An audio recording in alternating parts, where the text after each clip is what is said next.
I'm about to unleash about Shedeur Sanders, brought to you by FanDuel, America's #1 sports book. I just watched what happened to Shedeur Sanders in the Cleveland Browns' third and final preseason game.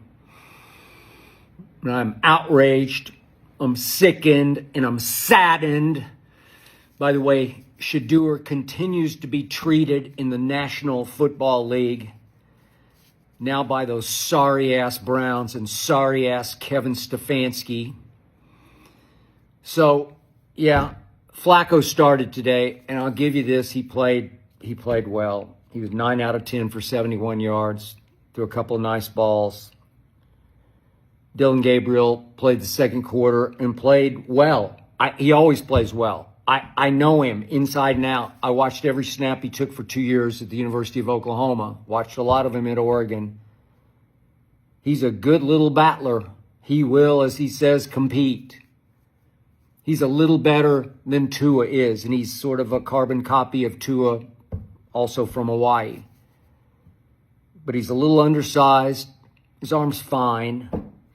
But he went 12 of 19, had a couple of misfires, but 12 of 19 for 129. Threw some nice balls. Touchdown pass, wide open to Drake Stoops, another Oklahoma guy. Way to go, Drake. Hope you make the squad. Don't know that you will.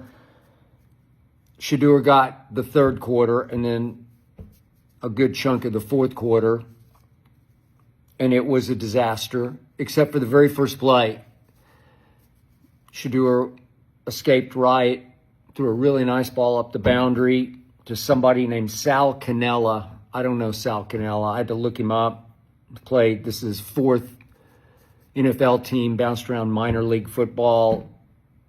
Undrafted free agent back in whatever it was, 2020, and unsigned as an undrafted free agent. Nobody signed him. He's not even listed on the Cleveland Browns depth chart at tight end. There are 4 listed right now on the ESPN.com depth chart, and he's not even listed. So he's at best the 5th tight end on this squad. Will he make the practice? I have no idea. I doubt he'll make the squad.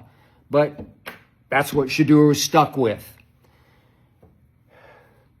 Shedeur obviously held the ball too long, but he's trying to make a play because he's trying to make a splash. He made a big splash in that first preseason game when everybody was hurt and they had no choice but to play him, and he lit them up. He shamed them and the NFL in the first preseason game with that performance. It was spectacular and completely unsurprising to me because I'm going to say it again one more time. I said before last college football season started that Shedeur should go first overall or Travis Hunter, 1-2-2-1, whether the team drafting first needed a quarterback. But Shedeur should have been the first quarterback drafted. And then my man, Mel Kiper, who's been doing this a long time, as long as I've been doing it, doubled down and said Shedeur should go first of all the quarterbacks. That was his final mock drafting, his final big board. Shedeur Sanders was the best quarterback in the draft, said Mel Kiper Jr., who's been doing this for a long freaking time. Had him rated and ranked above Cam Ward, did Mel Kiper. And then Mel threw a fit on air that night that Shedeur fell through the first round of the draft. And then continued to fall, fell all the way, obviously, to 144th in the draft, 5th round pick. I know a lot of people think this is just some woke opinion. It's not a woke opinion. I know woke. I'm just telling you, this young man can play quarterback at the highest level in this league. He is capable of being a franchise quarterback and taking a team to the promised land. I watched him at Jackson State. I watched him for 2 years at Colorado. He didn't have much of an offensive line. He still doesn't have much of an offensive line when he gets in the game, especially today. But he's got the whole package. He's got enough size. He's not huge, but his arm is Brady-esque. It's at least as strong as Brady's. He can run, as we saw in the first preseason game. He can move. But the main things he has are poise and command and leadership intangibles that he got from his father. I think the greatest athlete who ever played any sport, Deion Sanders.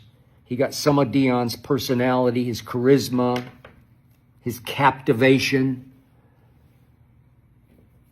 And what he got that Deion didn't have was an arm. He doesn't have Deion's speed, but he got an arm that his father never had in baseball. His father was really a good baseball player, but not much of a put-out guy from center field. He could just run balls down.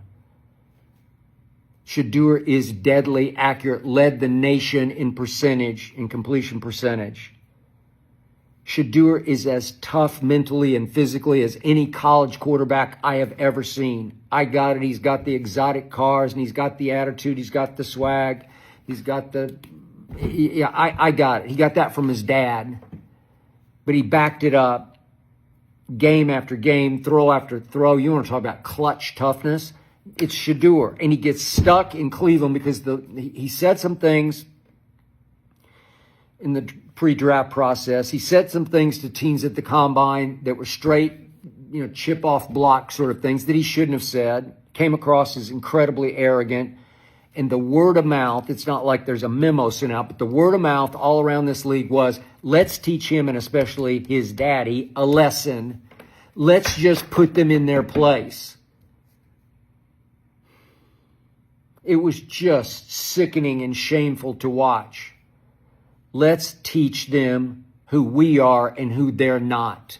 And all those coaches who didn't want to take him were scared to death that if you did take him, that pretty soon the owner is going to be thinking, well, I could get Shedeur Sanders to coach. I'm going there because it's going to create box office, and maybe he's a better coach than you are, coach. He is. Scared to death of him. Even though the irony of this is that, trust me on this, Shedeur and Deion are going their separate ways. It was time. It's time to cut the cord.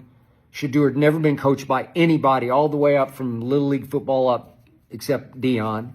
And they both knew it's just time to move forward and show the world that he's his own man as a young man, as Deion has always proven he's his own man.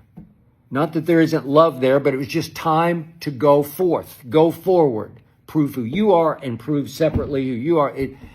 It was perfectly on time. So it had nothing to do with Deion being the coach of Shedeur, because I'm pretty sure he doesn't want to be Shedeur's coach. And I'm in fact very sure that Shedeur does not want Deion to coach him henceforth.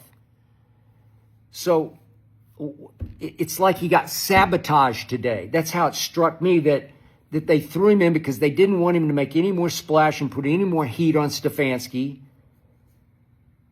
And he's coming off an oblique pull, and I don't know if it affected him today, but it's a desperate, dangerous situation in which he's got no shot, man.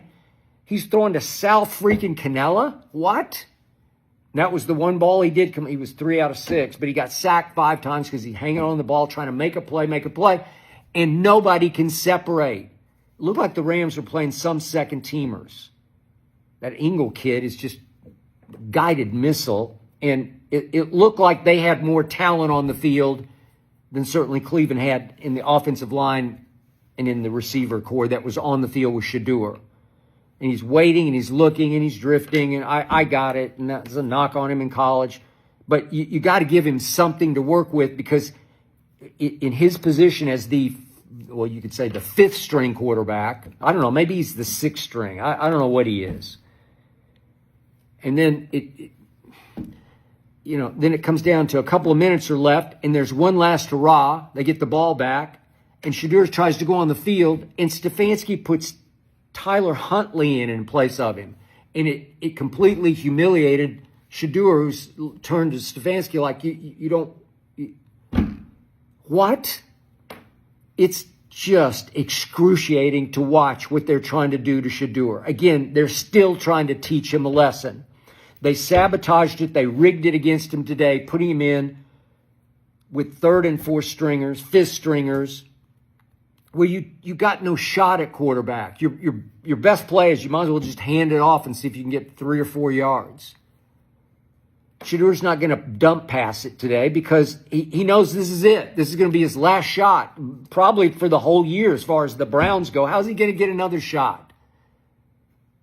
Flacco's going to start. And you know why Stefanski started him. He's 40 years old, but he's been there and done that. And Stefanski just barely trying to hang on to his job, so you don't want to go with any kid quarterback.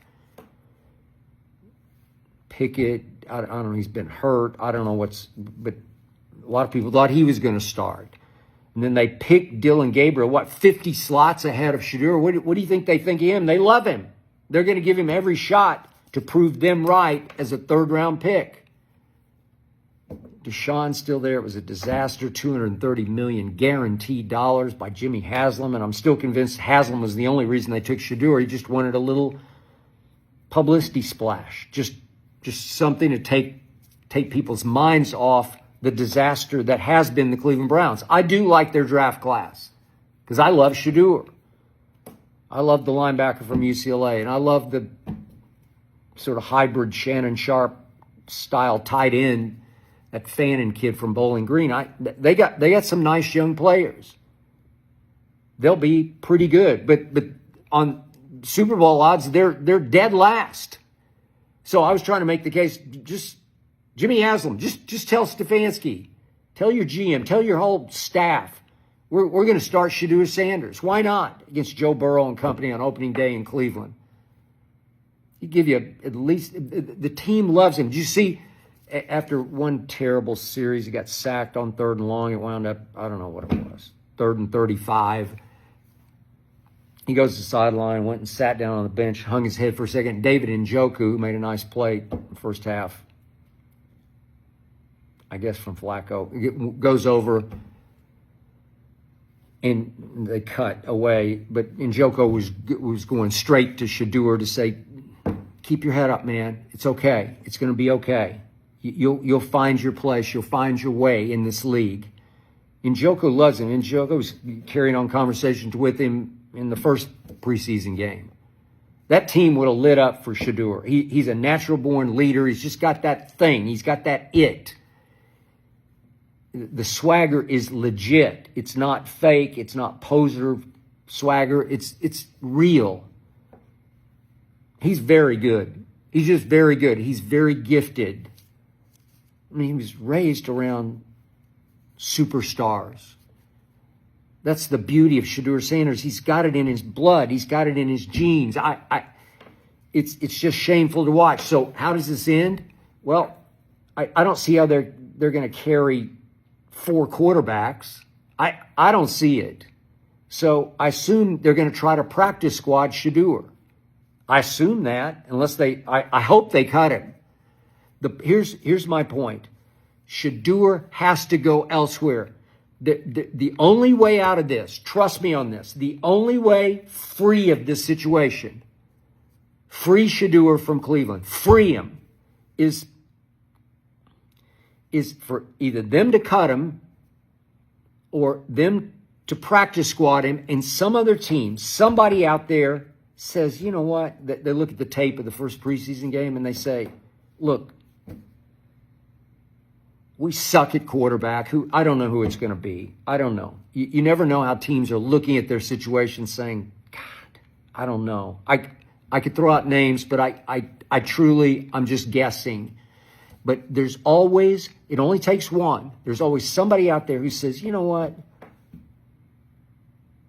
I think Shedeur can play. I think he's going to be something, and we need something to hang on to for the future. And they go sign him off the practice squad. Now, they're going to have to put him on there. You can only sign off the practice squad if you put him on your 53. It's going to have to happen like that. But let's see what happens Tuesday, Wednesday. If somebody jumps on Shedeur off Cleveland's practice squad, that would be the saving grace. That would be where somebody actually wanted him. This was just a publicity stunt by Jimmy Haslam, who forced a coaching staff and a front office staff who did not want Shedeur Sanders to try to do something with Shedeur Sanders. And then he showed them all up in the first preseason game when because of fateful injuries to everybody else, he got to play. And he lit it up and lit them up. He shamed the whole NFL. And it's on tape. You can go watch it. And maybe there's somebody somewhere who says, you know, maybe we should take a shot. maybe he gets a shot. He's going to have to go somewhere where they actually opt to go get Shedeur because they want Shedeur on their 53-man roster. And then heaven help him, it's just going to have to be fate, gift from above, that he gets his shot. Because I'm telling you, if he gets his shot in a real game against a real team with first team versus first team, he will light it up. That's just who he is and how he's made. Today was a nightmare of a disaster because he got thrown in with fourth and fifth stringers trying to make a play. It went from bad to worse. It was hard to watch. 3 of 6 for 14 yards and 5 sacks. I got it. And then he got benched, so to speak. He got yanked for Tyler Huntley with 2 minutes to go in the final preseason game. Just disgraceful. That's what it was. Just abjectly disgraceful on the part of Kevin Stefanski, who used to shame Baker Mayfield. Remember that? I used to despise Stefanski for what he would do to Baker. He made Baker's life impossible, and look at Baker now. That's what I'm trying to say. There's no reason that Shedeur can't become Baker Mayfield elsewhere. He's just going to have to get a break and get a shot and get an opening and get a fate-blessed opportunity that he hasn't yet had. Get him the hell out of Cleveland. Get him out from under that wicked Kevin Stefanski.